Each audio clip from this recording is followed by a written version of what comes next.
سہیل آفریدی نامی آدمی جس کو نامزد کیا گیا ہے وزیر اعلیٰ کے لیے، پہلی بات تو یہ کہ علی امین گڈا پور سے رنجش یہ تھی کہ تم دہشت گردوں کی ٹھیک طرح سے سہولت کاری نہیں کر پا رہے.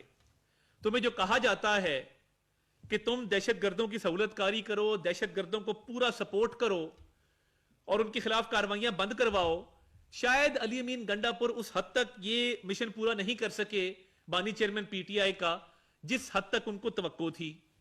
اب انہوں نے کہا کہ ایسا بندہ لاؤ جو ایک فیوجیٹو اور ایک اشتہاری اور ایک بھگوڑے مراد سعید کا قریبی ساتھی ہو اور دہشت گردوں کے حوالے سے بھی وہ ایک نرم گوشہ رکھتا ہو.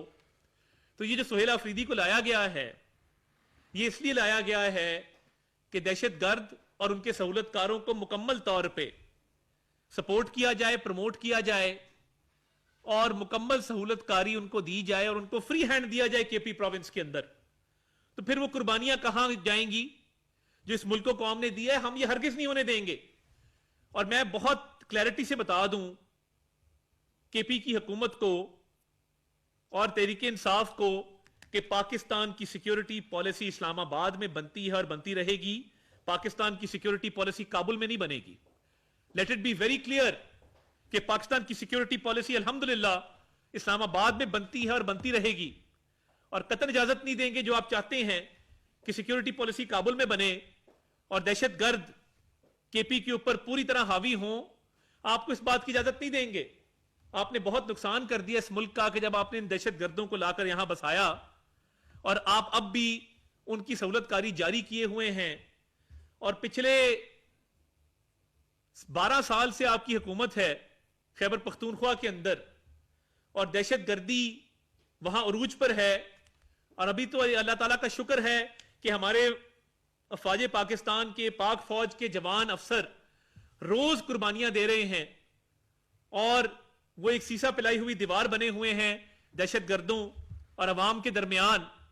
اور ان کی قربانیوں کا نتیجہ ہے کہ الحمدللہ یہ ہم اس کا تدارک بھی کر رہے ہیں، اس کو کنٹرول بھی کر رہے ہیں. ورنہ جو جیل میں بیٹھا بانی chairman P T I chief sponsor ہے دہشت گردوں کا اور اس ملک کو جو انتشاری ٹولہ نقصان پہنچانا چاہتا ہے یہ اس کا چیف سپانسر ہے، تو یہ دہشت گرد کبھی بھی انشاءاللہ تعالی غلبہ حاصل نہیں کر سکیں گے.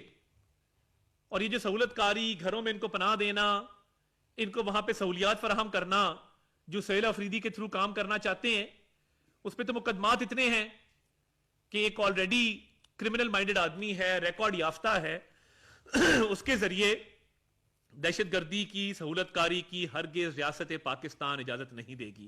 Late it be very clear. اور میں یہ سمجھتا ہوں کہ جو قربانیاں فوج دے رہی ہے وہ سنہری حروف میں لکھنے کے قابل ہیں.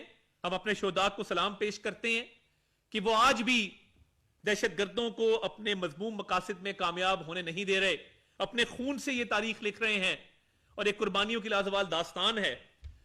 اور اسی طرح آج لندن کی ایک کورٹ نے ایک زوردار تماچا رسید کیا انتشار پسندوں کے منہ پر جب ان کو آج یہ ورڈکٹ دیا. یہ پاکستان کے بیانیے کی جیت ہوئی، یہ پاکستان کی ریاست کی جیت ہوئی اور یہ پاکستان کی عزت اور وقار میں آج اضافہ ہوا کہ تحریک انصاف کے ہواری اور تحریک انصاف کے شرپسند عناصر دنیا میں جہاں موجود ہیں، اللہ تعالیٰ آپ کو دکھا رہا ہے کہ ذلت اور رسوائی ان کا مقدر بن رہی ہے. اور جس طریقے سے آج یہ ورڈکٹ آیا، میں سمجھتا ہوں کہ تحریک انصاف کا ایجنڈا بین الاقوامی سطح پر کورٹس کے اندر بھی پٹ کے رہ گیا اور شدید رسوائی کا سامنا ہوا ہے. اور جو یہ پاکستان کے اداروں پر، پاکستان کی فوج پر، پاکستان کے ریاستی اداروں پر کیچڑ اچھالتے تھے، جھوٹے بیانات داغتے تھے، الزام تراشی کرتے تھے، آج وہ تمام بیانیاں دفن ہو گیا، وہ اپنی موت مر گیا. اور اب کوئی جواز نہیں ہے کہ بیرون ملک بیٹھ کے کوئی پاکستان کی ریاست پر حملہ کرے، پاکستان کی ریاست کے خلاف بات کرے اور پاکستان کی فوج کے خلاف مذموم پروپیگنڈا کرے. آج جب لندن کی کورٹ نے یہ فیصلہ دیا ہے تو یہ انتشاری ٹولے کی شکست ہے اور انشاءاللہ تعالیٰ ان کو ہر فیلڈ میں شکست ہوگی. بیانیے کی جنگ یہ ہار رہے ہیں اور جو دہشت گردوں کی سہولت کاری ہے اس میں بھی ان کو ناکامی ہوگی، ان کو پسپائی کا سامنا کرنا پڑے گا۔